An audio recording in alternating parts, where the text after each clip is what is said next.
প্রথমে ভিডিওটা দেখো, তারপরে ফানি কমেন্টস পড়বো। Let's go. মেনু দেখো কত কিছু রয়েছে, কিন্তু এখন হৃদয় আমাকে বারণ করছে যে এগুলো আনবক্সিং করে না দেখাতে। তো এখানে বেসিক্যালি আমি বলে দিচ্ছি কি কি মেনু আছে। হৃদয়, রয়েছে ভাত, ডাল, একটা 5 মেশালি সবজি, আর পনির দিয়ে সয়াবিন একটা তরকারি, আর রয়েছে পনির সয়াবিনের তরকারি।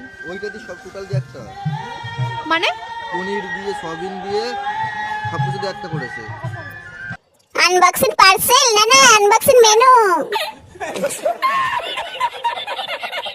মেনু আনবক্সিং, কি উচ্চ বিচার। इतने तेजस्वी लोग हैं हमारे पास। টাকা আছে শুধু, একটা বিদ্যা নাই। अच्छा, হৃদয় না, না হৃদয়। আম্বানির বাড়ির মেনু।